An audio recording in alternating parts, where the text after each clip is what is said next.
Our educational system needs a fundamental reboot. And thank God Donald Trump's coming in office, because I think he's gonna push for the charge. He's not working for one more re-election. He'd have to worry about it. He can do what's right, and hopefully he does. And I like what he did with taking Vince McMahon's wife and putting her in his Department of Education. And all the libs scream that she has no education background. Guess what? You broke the system, libs. The system's not working now. What do you got to lose? Here's my 2 cents worth. My name is Jeff. It's Westside Jeff, sitting in for Chris Kroc. Chris will be back on Thursday, January 2nd. I say our educational system is broken. It needs a fundamental reboot. Kids are coming out of school unprepared. Kids are coming out of school, kids in schools, K-12 schools today, and even colleges. I'm not just talking high schools and junior high schools. I'm talking colleges too. The problem in our system today is that kids are overmedicated. They're coming out uneducated. And they're being indoctrinated. That's a recipe for disaster. In the meantime, parents aren't the most helpful. I still contend that parental involvement in schools and education is critical. And if you want to bring people up out of poverty, I was one of those, your best opportunity is education. Either we spend money on social services on the back end when they come out of school uneducated, overmedicated, and indoctrinated, and we spend money on social services like welfare, like Social Security, disability, all those kinds of things we spend money on, or we spend it up front in fixing our educational system. And again, the parents are a part of the problem, a significant part of the problem. You see, parents are depressed about yesterday and have anxiety about what's coming tomorrow. And kids are paying the price. I talked earlier today to a parent. I've talked about education. I love talking education because that's my opinion. It's broken. We need to throw a bomb in the room, blow it up, and then start all over. That's what we need to do. Here's what else I think. High schools have become pre-college educational institutions, and not everybody is meant to go to college. We got to stop making high school a pre-college curriculum. We need to develop more and we need to grow more career tech programs in schools across this country. I'm talking HVAC, plumbing, electrical, information security, auto, diesel tech, skilled trades. We need to implement more skilled trades into schools because not every kid is going to come out of high school and go to college. And that's okay. That's not a bad thing. That's a very good thing. My dad was a plumber. We need more. And we need to look our kids in the eye and say, you don't have to go to college to be successful. You don't have to go in debt up to 6 figures and come out with a degree that's worthless. You don't have to go to college to be successful. We could put you through, you could go into career tech, you can go into the skilled trades and develop a career that can be very successful. Oh, by the way, when your counterpart comes out of college owing $70,000 in loans to colleges with a degree that's going to take them 8 to 10 years to make what you make in your first 10 years, you do the math. Yeah, maybe over the lifespan of that person coming out of college, maybe they make more money. But I got to tell you, over the lifespan of the career tech and skilled trades person, they can also make more money and have no debt. We need to develop and grow more career tech programs. We need to develop and grow more skilled trade programs in schools. That's the role of the schools. Our lifestyles, our culture, our society, our way of life has dramatically changed over the last 30 years. In fact, I contend that in the last 30 years, our lives have changed more differently, more radically, more significantly than it had over the previous 100 years. With the advent of technology, with the advent of the internet, with the advent of productivity, with the advent of shifting jobs, with the advent of the family, the breakdown of the family, we've gone through more significant change in our last 20 to 30 years than we had in the previous 100 years. And that, to me, dictates change in education. So while we have changed, our lifestyles have changed, our culture has changed, our way of life has changed, what we do and how we do it has changed dramatically. Yet the educational system has not kept up and adopted. It's not pivoted. It's still operating under the same rules and the same platform and the same stupid, crappy agendas that it did 20 and 30 years ago. Colleges are also not doing their job and not doing their job right. My name is Jeff. It's Westside Jeff. I'd love to hear your opinion. Tell me I'm wrong. Tell me I'm right. You can hit me up across social media at Westside Jeff. Again, I'm telling you, we need a fundamental change in education. Our educational system is broken. Spent an hour on the phone today with a mom in McKinney that told me several things. I was mortified. I asked her if she'd come on the radio with me so we can have a detailed conversation about it. She couldn't do it tonight. She wants to talk to her attorney tomorrow, and that's because there's lawsuits pending. Some of the things I've heard from her, by the way, I read it in several publications prior to talking to her. Her child was beaten up by a larger child at school, got a concussion, and no school official ever informed her about the incident. You probably wouldn't expect the school officials to retaliate against that child when it comes to their attention. But they have. According to Kayla Sollers, this has been her experience, and it led to months-long battle with North Texas's largest ISDs, McKinney, up in Collin County. Now, through discovery phase, one of the things that her attorney figured out is the school system knew all about it because it uncovered that the vice principal appeared to know about the assault, but emails and other school records indicate, the vice principal said they didn't know much about it, they weren't aware of it. But school records and the search through email indicated that they did. It verified it. The school was trying to cover their butt. It's not just about McKinney. It's about school systems. I asked her earlier about it. Her comment in so many words was, educators, not all educators, but many folks in leadership positions in school districts across this country. It's not just McKinney. It's not just in Texas or North Texas. It's not just in the state of Texas. They're more worried about protecting their turf. They're more worried about protecting their butts than they are about educating kids. We need to blow it up. We need to start over. We need to reinvent schools because our kids are coming out of school uneducated, overmedicated, and they're indoctrinated. And that's not acceptable for a future strong economy. My name is Jeff. It's Westside Jeff. We'll talk about it in 3.5 minutes. We'll take your calls. I want to hear your opinion. I want to hear your thoughts. Have you had experience your school system failing you and your student? My number is 800-288-9227. 800-288-WBAP. I want to hear from you. Westside Jeff in for Chris Kroc. News Talk 820 and 93.3 FM, WBAP.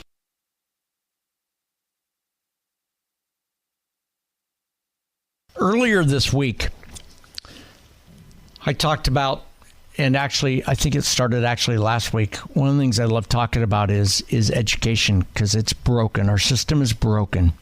And K-12 and colleges, both broken. Kids are coming out of school today, out of K-12 schools, over-medicated, uneducated, and indoctrinated. And that's just not acceptable. School's changed dramatically since I went to school. My name is Jeff. It's Westside Jeff. Graduated high school 1978.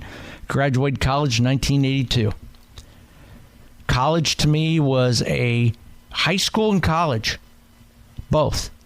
Taught me critical thinking. They taught me to question authority. They taught me to question everything.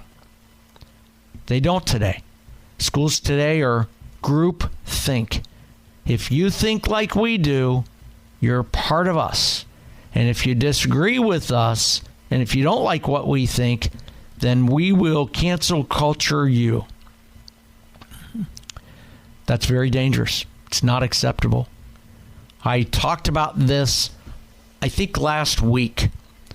I have 3 teachers that I know of that I've talked to in the last 6 months.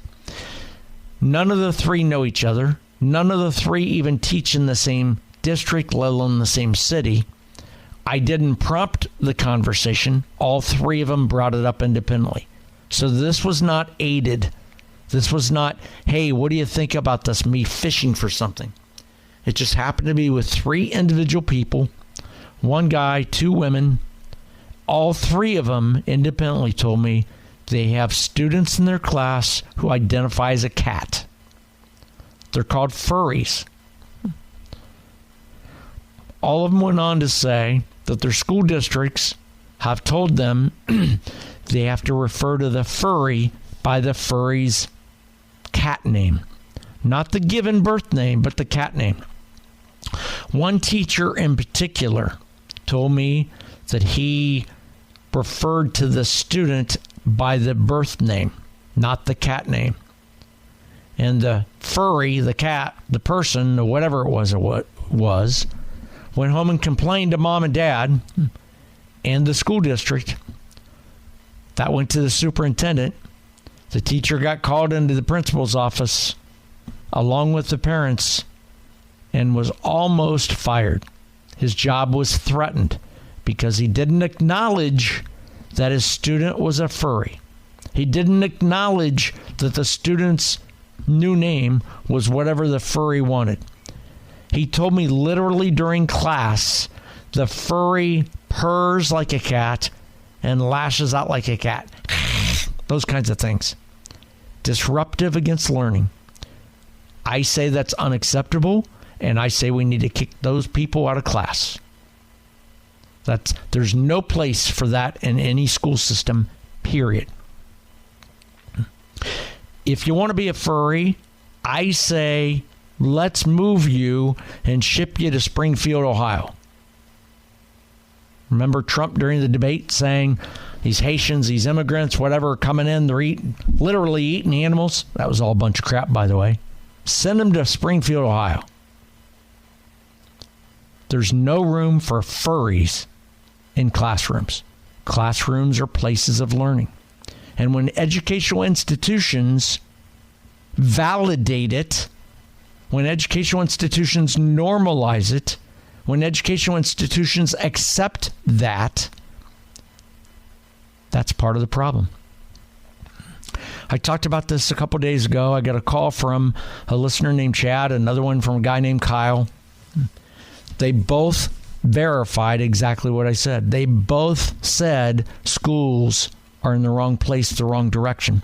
They both said they're more administrators, superintendents, educational systems at the higher end are more interested in protecting themselves and their liberal policies than educating kids. I asked for their numbers. I talked to them off the air and wanted to talk to them a little more. They've turned me on to other parents. I've talked to them. I'm going to talk more about this as time goes. If you are a parent, if you are an administrator, if you are a person involved anywhere in schools, and you agree with what I'm saying, and you can validate it, I want to hear from you. My name is Jeff. It's Westside Jeff. You can hit me up across social media at Westside Jeff. My email is westsidejeff610@gmail.com. One of the things I find in talking to folks in educational institutions about this topic, every one of them will talk to me one-on-one. Some of them will kind of talk to me anonymously on the air. But the majority of them say, oh, no, I can't go public with this because I'll lose my job. Oh, no, I can't do that because cancel culture. Oh, no, I'll get shamed if I tell the truth. It's unacceptable if you ask me. That continues to reinforce poor behavior by educational systems, continues to reinforce bad decision making on my tax dollars, and continues to produce kids that are overmedicated, uneducated, and being indoctrinated. That's unacceptable. I'm talking K-12 schools, I'm talking colleges. More people are homeschooling, more people are changing schools because of that. And I say we have to stare it in the face. A wise manager that hired me once named Perry Fry said, Jeff, if you got a bullfrog staring you in the face, then swallow it. Don't kick it down the road. Deal with it. Address the problem up front. Our educational institutions have got to get back into what they do best. At least what they used to do best. They got to educate kids. You see, educational institutions, the job isn't to protect their turf. It's not to protect liberal ideology. It's not about encouraging furries and Furbies and trans and all that other crap. Our job as parents, our job as educators is to prepare our kids and our students for tomorrow in the real world, because the real world won't cuddle them, won't love them, won't tell them it's okay. You can go to work and be a furry. The real world will say you're fired. The real world will shun them. Educational institutions have got to get back to what they should be doing. Right now, our educational system needs a fundamental reboot. If you have a thought, an opinion, a story, I want to hear from you. You can hit me up across social media at Westside Jeff, or pick up the phone and call me at 800-288-9227, 800-288-WBAP. Strong opinions. It's what I give you. Common sense. It's what I give you. Bottom of the hour news coming up in just a minute. On the other side of it, we'll continue the conversation in your phone calls. My name is Jeff. It's Westside Jeff. In for Chris Crocker, News Talk 820 and 93.3 FM WBAP. Our educational system across this country needs a fundamental reboot. It's broken. We need to change it and do something different. Kids are coming out of school these days, K-12 schools in particular, overmedicated, uneducated, indoctrinated. Colleges, kids are coming out of school with $70,000, $80,000, $100,000 in debt and a degree that's worthless. And my problem in colleges is this. Why the hell does a kid go to a college, pick any school you want in the country, for the first year and take Econ 101, History 101, all the core stuff? Maybe they go on the second year, start taking their stuff in the major, and they decide to transfer. Why is it when a kid transfers from college A to college B, the credits don't carry over? I had dinner the other night with somebody who was a guidance counselor at a really, really large school across the area. I asked that question. Her answer was, it's about the money. You see, if your kid goes to school, college, for a year or two somewhere, and they want to transfer, if their curriculum doesn't, if the curriculum at your kid's college doesn't line up with the curriculum at my college, I'm going to ding you. I'm not going to transfer all those credits. I'm going to make you spend more money with me because I think my education's better than the guys across the street. Isn't college supposed to be college? Isn't there some standardization about college? If we're going to say that college A is better than college B, I understand in the world of law and medicine, there are some areas where maybe it makes a difference. But if we're going to say education institution A is dramatically different and better than education institution B, then wouldn't it be the same in K-12 schools? I say our educational system needs a fundamental reboot. Kids coming out of school unprepared. High schools have become pre-college educational institutions. Not everyone is meant to go to college. We need more education in the skilled trades fields in high schools. We need to tell high school kids it's okay if you don't want to go to college. It's okay if you want to be a plumber. It's okay if you want to be an IT specialist. It's okay if you want to be an auto mechanic. It's okay to go into skilled trades. That's okay. Our lifestyle, our culture, our society, our way of life has dramatically changed over the last 20 to 30 years. We've gone through more fundamental changes in the last 20 and 30 years in our lives than we probably did the previous 100 years, and our educational system has not kept up with that. If you have an opinion on that, I want to hear it. You can hit me up across Twitter, X, on Facebook, and Instagram at Westside Jeff. You can shoot me an email, westsidejeff610@gmail.com, or you can pick up the phone and call me, like David from Johnson City. My number is 800-288-9227. David, thanks for calling. You're on Chris Crock Show. My name is Jeff. It's Westside Jeff. Hey, Jeff. Good evening. It's Johnson County. But anyway, hey, I just want to add a comment about the kids that identified as cats and whatnot. Furries. Yeah, whatever. Kick them out.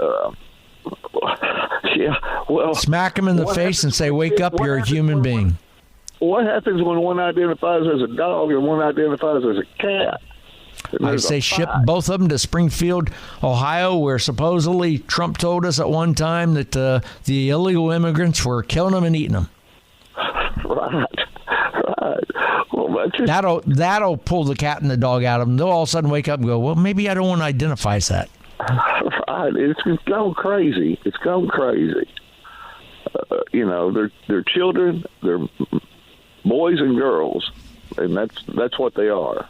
And they're there to learn, not to act crazy. If we acted crazy like that, they would have paddled our behinds when I was in school. So, I graduated in the 70s, and they still gave whoopings where I live. So, anyway. David, thank you for calling. I appreciate you weighing in on that. Anything else you have to add? No, that's it. Thank you, buddy. Dude, thanks for being part of the show. I appreciate it. Bill from Arlington, you're on with Westside Jeff on the Chris Crock Show. Thanks for calling. What's your opinion? Thanks, Jeff. I appreciate it. You talked earlier about blowing up the system and starting over. So I have the question, okay, so we blow it up, and then we're about to start over. Do we involve the government from that point forward, or do we create a system that's privately owned? The reason we have a problem today, in my opinion, is because the government owns and operates the schools. The government can still pay for education through vouchers, as Milton Friedman taught us, but it doesn't have to own and operate the schools. How would you do it, Bill? That's exactly what I would do.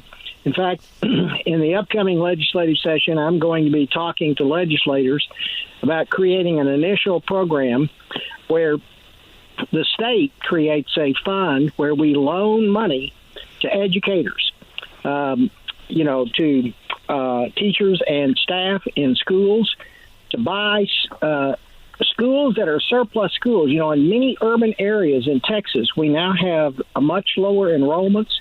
We have schools that are vacant. We have school districts that are shouldered with a great deal of overhead costs, and they are in deficit, trying to make up their budget deficits. A way to solve this is to loan money to educators and staff in a school to buy their own school. That then gives money to the district where they can plug the hole in their budget and puts those people in the private sector. Over time, we have to eventually reach the point where we have a constitutional amendment and we change the system.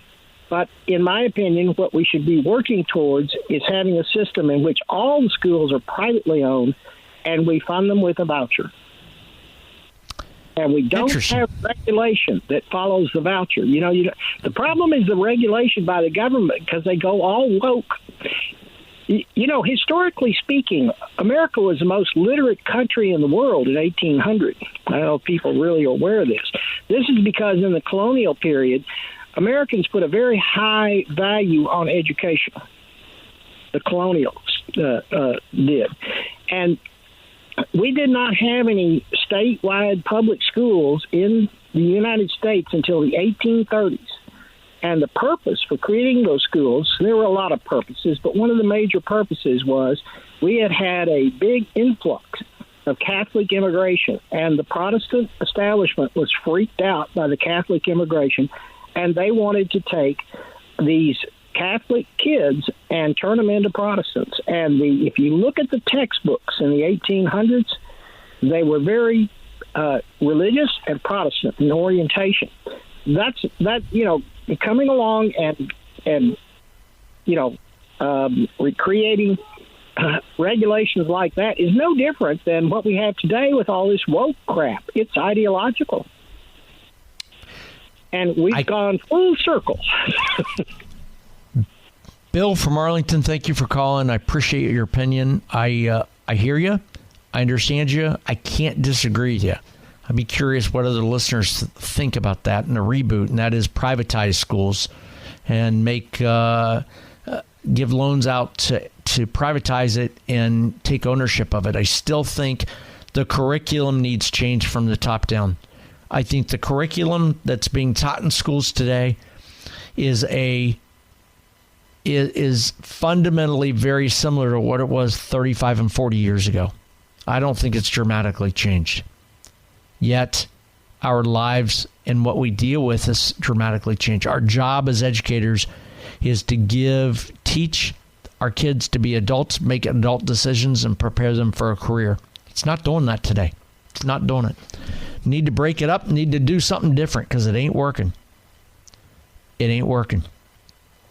That's my opinion. I want to hear yours. I see Paul from Globe. We'll get to you in a few minutes. Paul, stick around. I got to hit a quick break, 3.5 minutes. On the other side of that, we'll hear what you have to say, and I'll take more calls at 800-288-9227. What's your solution for schools? What would you do differently? How would you make them better, more accountable, more transparent, so that we're doing a better job of educating our students? 800-288-9227. Westside Jeff in for Chris Crock on News Talk 820 and 93.3 FM, WBAP.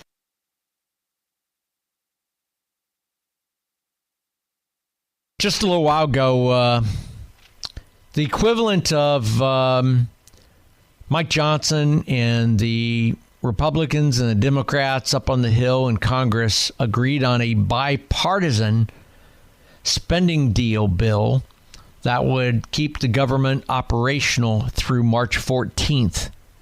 Donald Trump equivalently opened up the door to Congress, threw a grenade and blew it up, shut the door.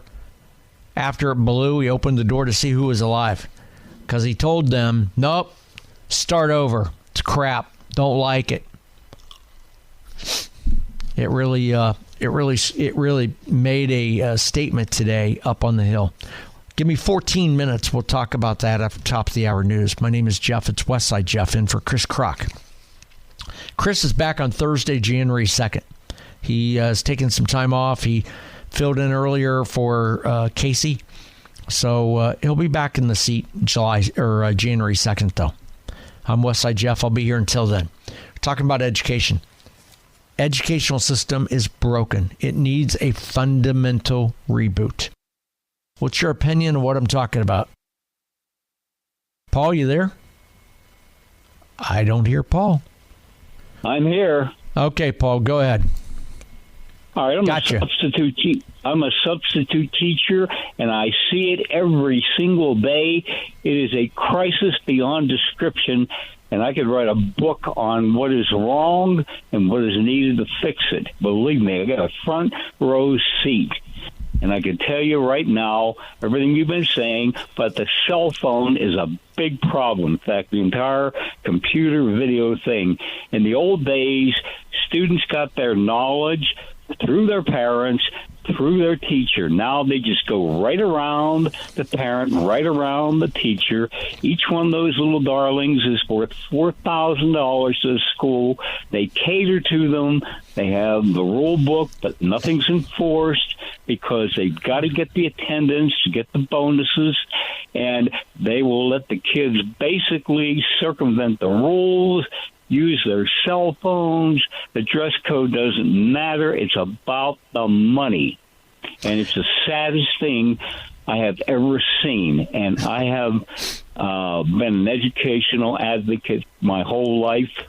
And what I'm seeing happening to our country, to our younger they are not ready to compete with students around the world, and it is going to manifest itself in this country's future.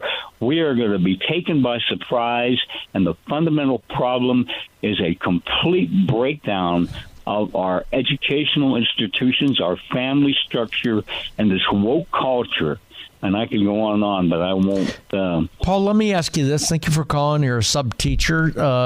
As simply as you could tell me, the top 3 problems in our schools across the country today are what? What's number 1? Prioritize. One What's of the number tops is the cell phone. The cell phone. The cell phone's number 1.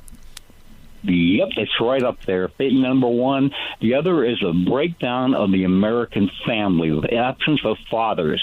There is no accountability to these kids.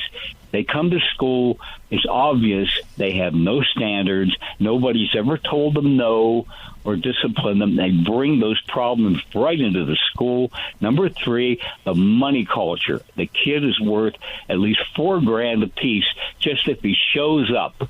So the school system needs the money. It needs them to show up. It's willing to let the rules bend just to get them to come. So it becomes party central, basically, instead of an educational institution. So the corruption due to money is a top thing.